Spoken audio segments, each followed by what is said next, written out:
Hey guys, it's been a while, so let's just jump right into it. So this is a P Bandai Altron Gundam Master Grade, and we're just gonna jump right into what my thought process was. I got some new paint, so I wanted to do some test work first. So I got some spoons, some primer, and the paints that I needed. And as you can see here, primer test came out just fine, although I did not use that spoon you see here. I used these other spoons, and then I just began to test work on all of the paints that I was going to be using.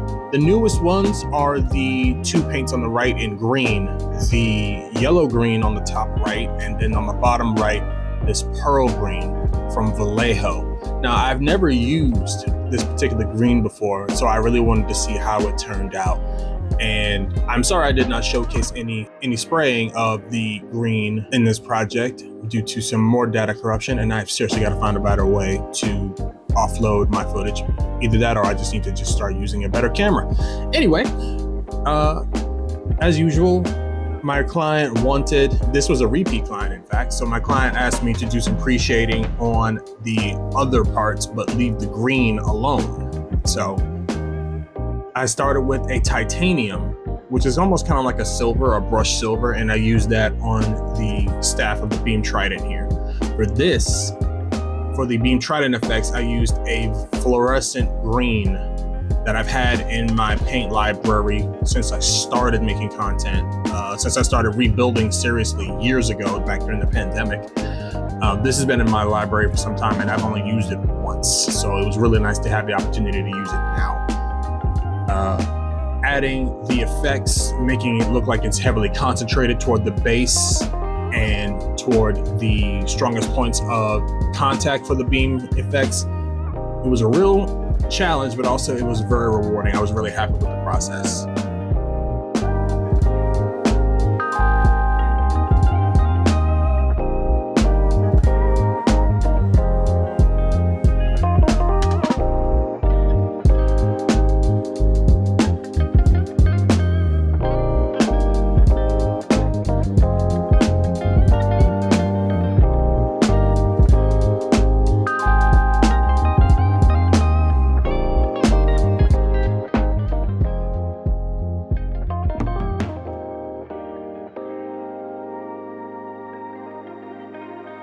So now that it was all done and top coated, I decided to go ahead and put it together just to see how it looked. I already knew it was going to look phenomenal, but I just had to see it put together, and wow. I've definitely come a long way from where I used to be, and we're going to talk about that in another video. Next, we're going to work on the backpack. Now this is a more advanced technique for some of you guys who are looking to add more custom flair to your model kits.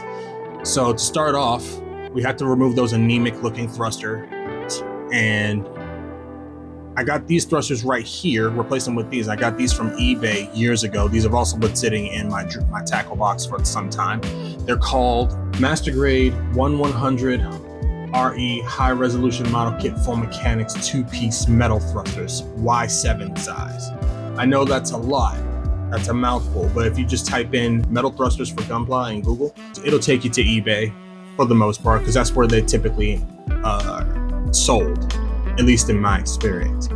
So next, after we snip off the nub bases for the thrusters, we go ahead and sand it down. I've used a 600 grit sanding sponge. And then because I am also a former drafting student, and I like to build other things besides Gunpla, I'm able to just kind of eyeball it with the X-Acto blade here and make a cross point so that I can get the peg that is going to be inserted into a dead center.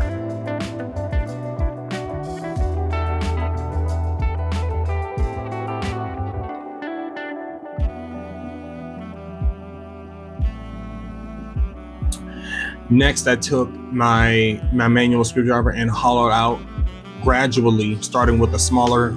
I started with the 0.01 millimeter drill bit, and then worked up to, I just went up the next couple of sizes so that it would be a snug fit, slightly loose, but that's okay because the glue is going to be doing the rest of the work.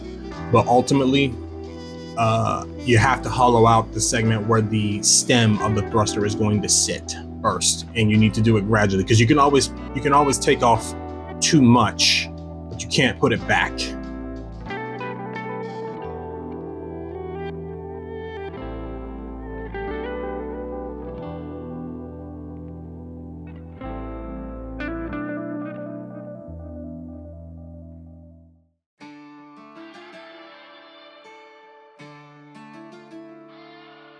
Quick test fit, yes, it fits very nicely. It actually fits snugly on its own. However, you're going to need some glue to actually put these in place. So as a quick test fit, just put it all together and see how it's going to look. And you can just use your imagination. Yeah, that's gonna be pretty freaking dynamic. It's gonna be really awesome. My intention was to light it up, but my client insisted on not lighting up the thrusters. So I decided, okay, I won't do it, no problem. With the boss. Quick test fit with all of the armor on it, and wow, just wow. And yes, for the record, the green piece was already top coated. I did make a mistake here, so I had to unfortunately rip out the pieces. I didn't even glue them. I had to take out the pieces first and then have to put them back in with a little bit of extra glue. And then the container and the brown container in the background, you see that's actually the accelerant. I used Bob Smith extra thick glue, a toothpick and an accelerant. The toothpick is ideal because you can actually control where you put it, control it a lot easier. This stuff is very viscous, but once it sets, it's in there and it's not gonna move, at least not very easily, not without some extreme force.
Finally, after putting them back in for the second time around, just a little bit more accelerant here and it's good to go.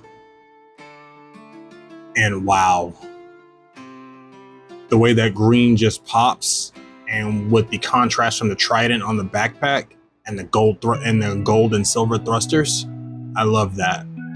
Honestly, this was my favorite. This was one of my favorite parts of this kit to do. Next, right here, we're just working on the waist section because I had some issues with, again, I apologize for not showing everything, but I had some issues with my video, so I decided to focus on the torso and the waist section.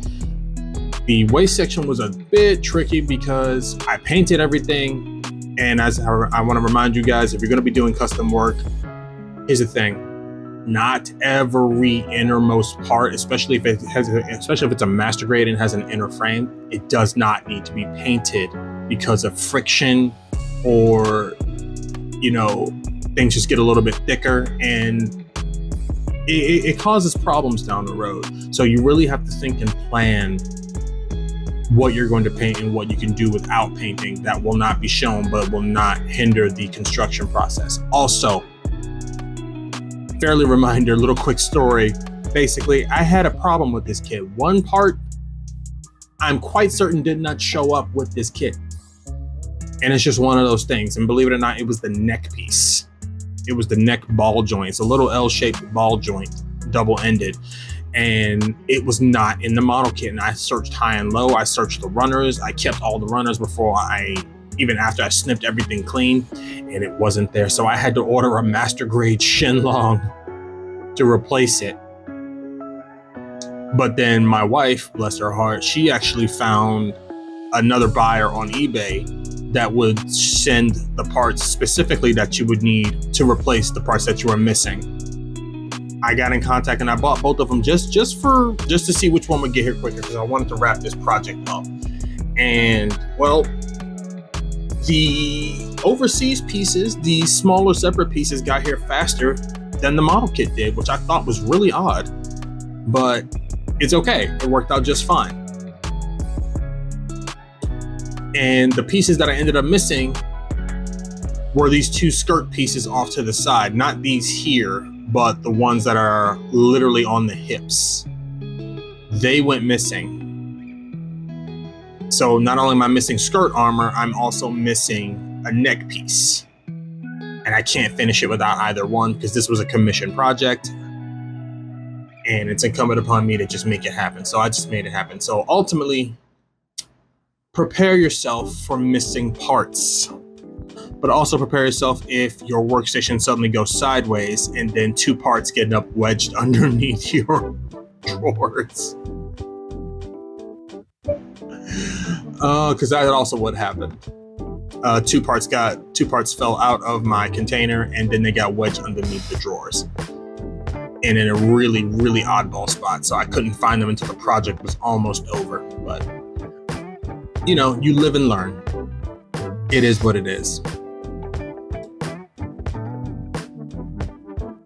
All I gotta say is doing the green on this kit was a real treat. I've never seen anything quite so vibrant, nothing so striking. Just wow. Just look at the contrast between those two greens.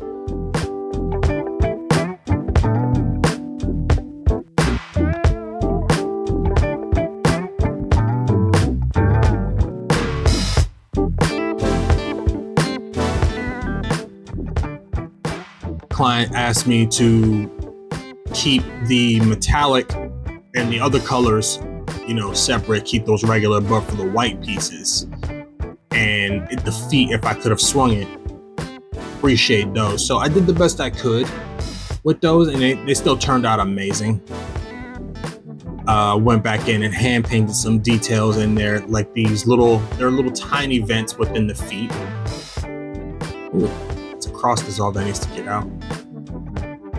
There's some tiny details on the ankles and the ankle armor that needed to be manually painted, and even part of some of the feet as well. So I painted those off screen because it wasn't very hard to do. But appreciating, I found another paint finally that suits my needs, and I don't have to do any thinning ratios or anything like that. I really appreciate that. Used a pure white from Splash Paints. You can find them on Instagram as well. They're American based and they do really good paints. These are really good paint substitutes from what I'm getting used to using. I would say the hardest part about this kit, in all fairness, was probably just wiring up the head. The head was a little tricky to wire because there's such a small space. But my client, he wanted both the head jewel, the main camera, and the eyes all lit. So knowing what I know about LEDs and how difficult or how easy it could be, I really had to take some time and step back and figure out how I wanted to do it perfectly without damaging anything. And I got it done. It takes a little bit more practice to do it within a smaller workspace. But I will say this, my work has come a long way from what I was doing, from where I began and where I am now.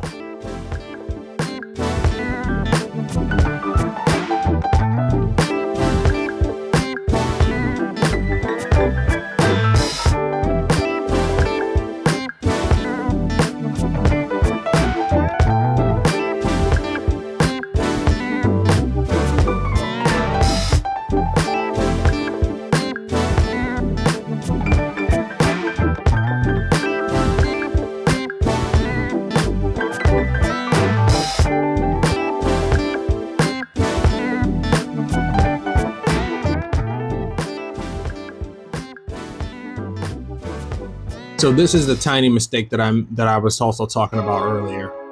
I had already routed the chest, but I forgot to thread. I forgot to thread the power cable through the waist section before I even routed it up to the torso, so I had to reverse route it and using my disc bay Dremel here to hollow out some space. Took care of that. Cleaning up the edges just a little bit with my hobby knife, my X-Acto blade. Mind you, what I'm doing here does not actually affect it structurally. The section that was hollowed out has no functional purpose other than the fact that it's there. But once I got it in place, it started feeling amazing. So I knew it was at the end.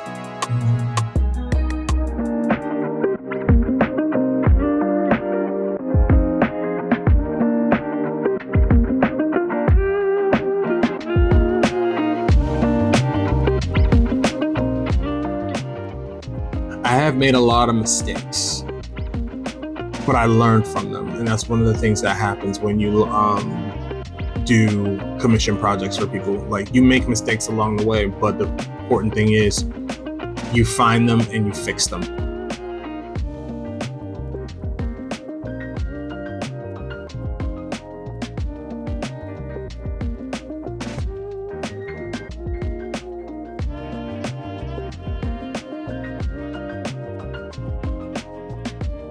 All in all, I do want to thank all of the new subscribers and supporters of the channel. I really do appreciate your patience, but I also appreciate your continued support. You guys are amazing.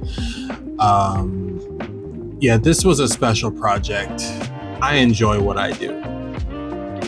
I'm happy with what I do, and I'm happy to be taking the next step in my content creation. So stay tuned, because we do have a new project coming shortly after this. Another commission project, another repeat customer, in fact. He has requested a mecha mashup of 2 characters. And I'm just gonna let you guys rock with that, but you have to watch until the very end to find out what it's going to be. But all I gotta say is, guys, ultimately this kit, yeah, it was missing a couple of things, and it had a couple of, how should we say, structural issues after building it, and I was able to correct them. But all I gotta say is I'm really happy with how this project turned out. My only regret was that I had to let it go back to its owner. I had to send it back to the owner. But like I said, thanks again, guys, for the views and support, and stay tuned for the next project.